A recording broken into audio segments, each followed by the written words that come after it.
Thank you for watching this session over preparing for the SACSCOC on-site peer review visit, Principles of Accreditation Standard Reviews for Interviews. This session will cover Section 8, which will include Standard 8.1, Standard 8.2a, and Standard 8.2b. If you do not already have these dates, I encourage you to add them to your calendar at this time. Our on-site reaffirmation visit will occur March 25th through the 28th, with interviews primarily taking place the afternoon of March 26th and the morning of March 27th.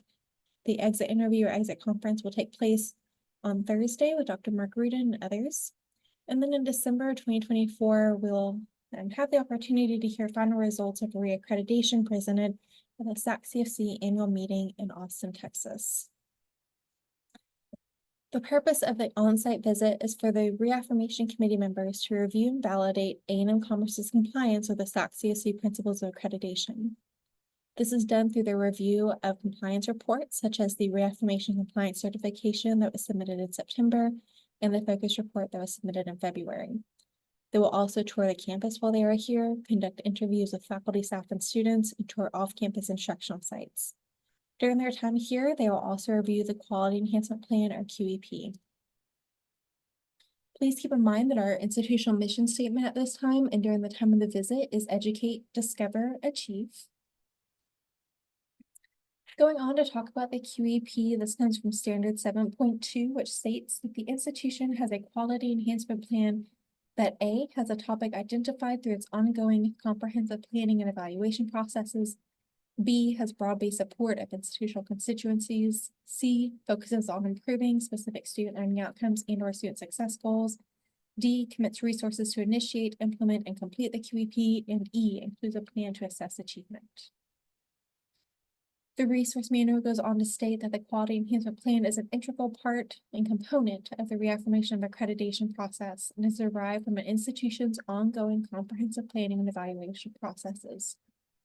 The QEP reflects and affirms a commitment to enhance overall institutional quality and effectiveness by focusing on an issue or issues that A&M Commerce considers important to improving student learning outcomes or student success. Our QEP is titled Foundation for Your Future and is a career management or career preparedness focused QEP.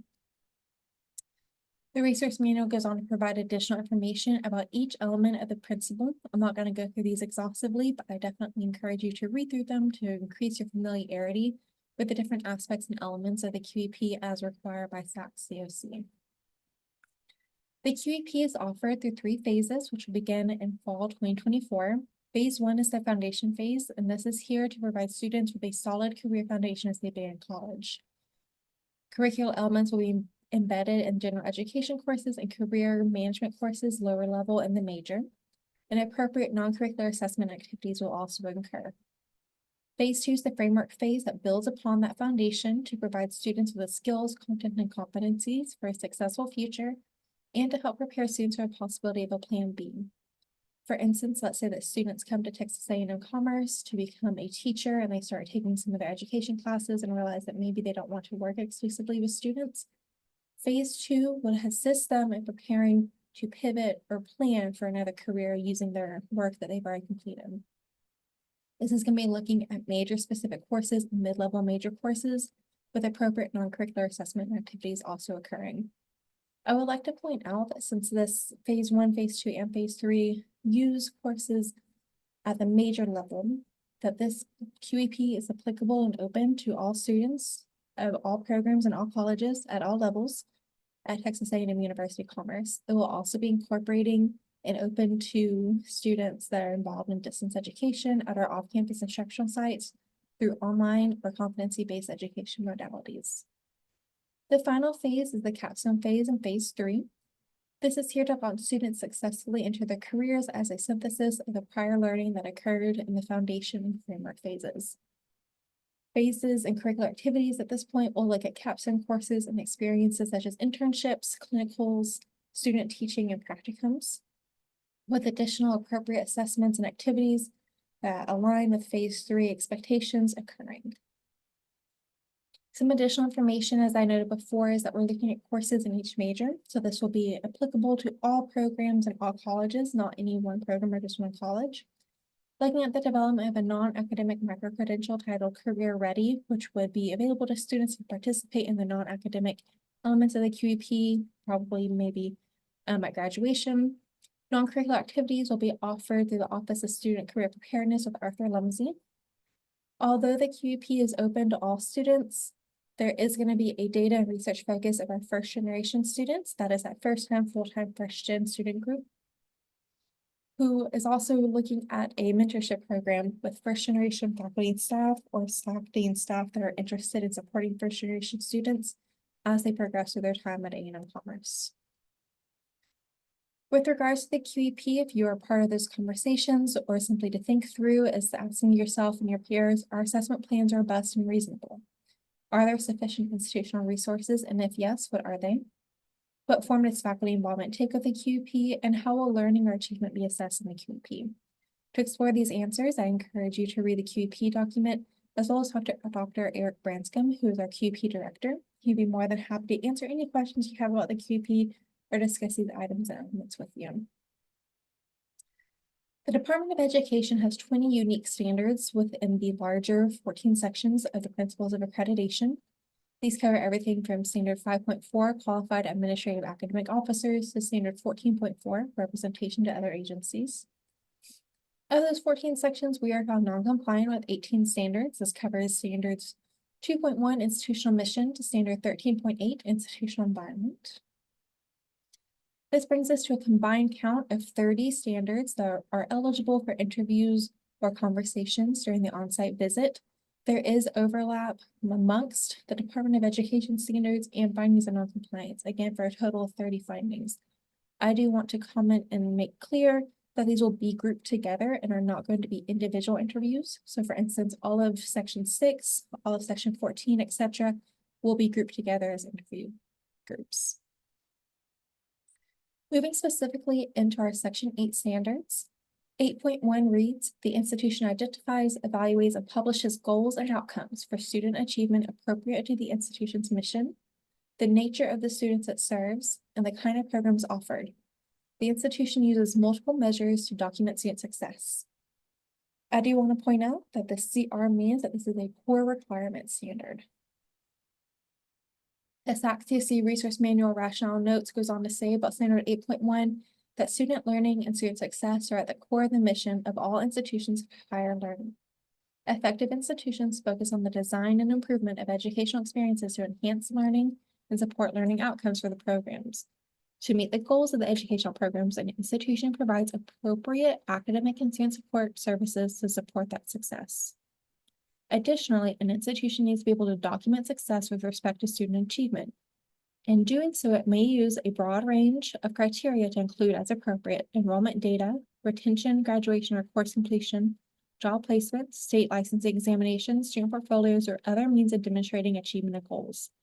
A&M Commerce uses as our student completion indicator the IPES traditional overall graduation rate for the 6-year rate that is focused solely on entering first-time full-time student cohorts. Our student achievement data is presented on our student achievement webpage. If you have not had a chance to do that, it can be found on the IE webpage link, and I encourage you to do so. In our compliance certification, we provided an in-depth review of the data and metrics included on that student achievement webpage for reviewers, along with a submission of the charts and graph and additional analysis that provided the data visualizations. We stated that A&M Commerce has complied with core requirement 8.1 by identifying student achievement outcomes and goals. These outcomes derive from both external and internal stakeholder needs and are consistent with the institutional mission, which is educate, discover, achieve. These are published on the university website, and performance on these metrics is monitored and evaluated so that efforts for improvement can be implemented in response to challenges as they arise. We were found compliant with Standard 8.1. However, during these interviews and conversations, some questions or things to consider, or kind of jumping off points to prepare for, is how does the institution determine appropriate measurable goals and outcomes for student achievement consistent with its mission? Can the institution justify both criteria and thresholds of acceptability that would be found acceptable by reasonable external parties?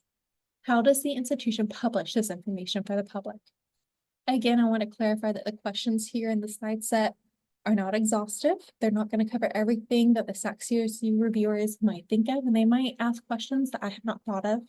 However, these are here to serve as good jumping off points for discussion. If we go on to look at standard 82A, this was an item where we were found non-compliant is a Department of Education standard. 82A reads, the institution identifies expected outcomes, assesses the extent of which it achieves these outcomes, and provides evidence of seeking improvement based on an analysis of the results in the student learning outcomes for each of its educational programs. The SACSCOC resource manual notes say that the expectation is that the institution will engage in ongoing planning and assessment to ensure that for each academic program, the institution develops and assesses expected learning outcomes.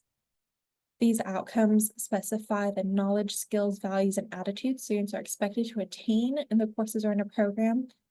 It says that methods for assessing the extent to which students achieve these outcomes are appropriate to the nature of the discipline and consistent over time to enable the institution to evaluate cohorts of students who complete courses or a program.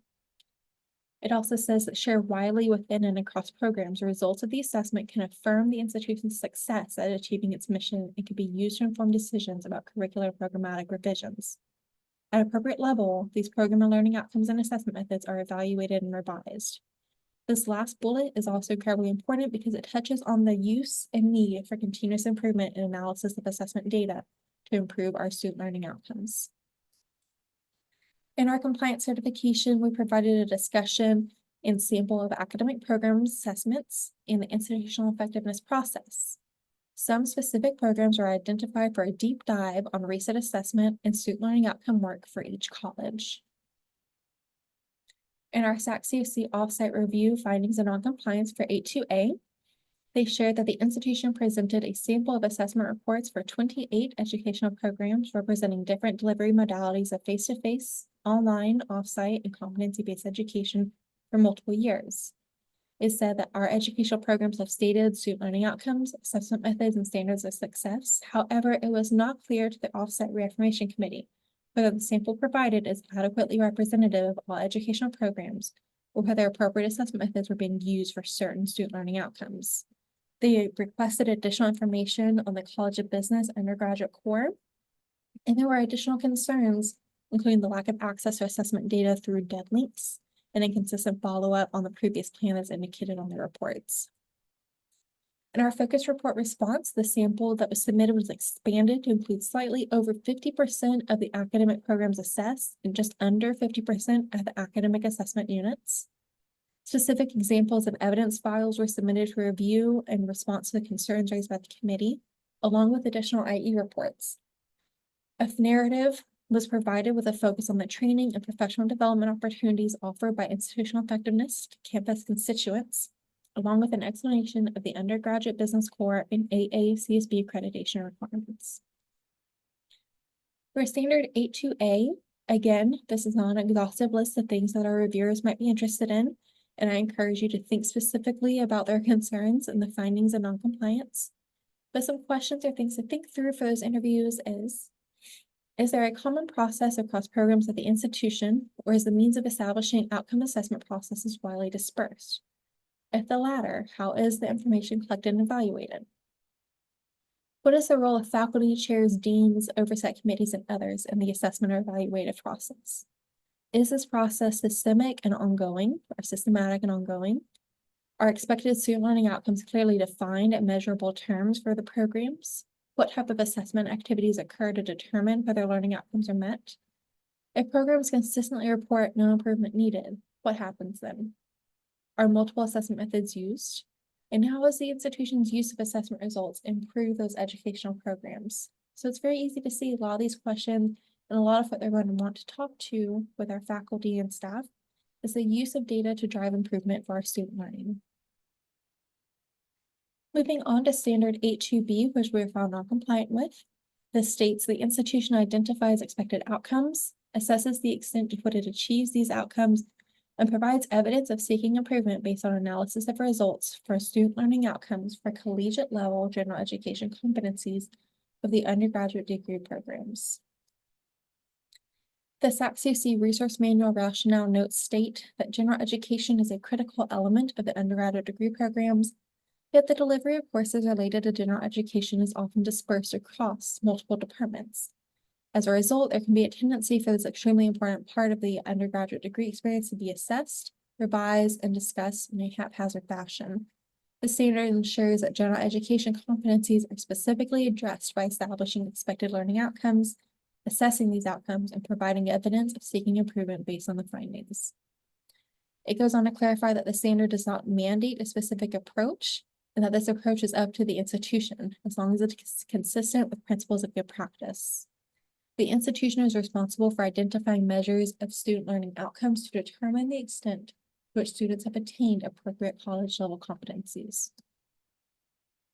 In our compliance certification, we submitted a sample of Fall 22 and Spring 2023 assessment artifacts, and assessment reporting from the undergraduate core were submitted for review by the committee, along with an explanation of the foundational component areas and the student learning outcomes. Discussions of current assessment practices and use of reported assessment data was included and broken down by SLO, along with associated assessment methods and tools. And the alignment of expectations for core curriculum objectives begins with THECB regulations and is overseen by the core curriculum committee. This is an important element to speak to the concerns that SACSCOC raised where the assessment or evaluation could be widespread across the colleges. So overseeing the collection by THECB and the coordinator helps ensure a single location where it is assessed in a comprehensive, systemic manner. The SACSCOC offsite review for the findings of non-compliance for Standard 8.2b had questions around the assessment cycle and assessment schedule and the sampling process. Regarding the process of seeking improvement based on analysis of the results and the student learning outcomes, SACSCOC stated that while there are examples of how curricula have evolved over time to better address student learning outcomes, the evidence of specific improvement based on results of assessment is unclear. And further, while the reports include recommended actions, most of these focus on changing the process of assessment rather than improvements towards student learning outcomes.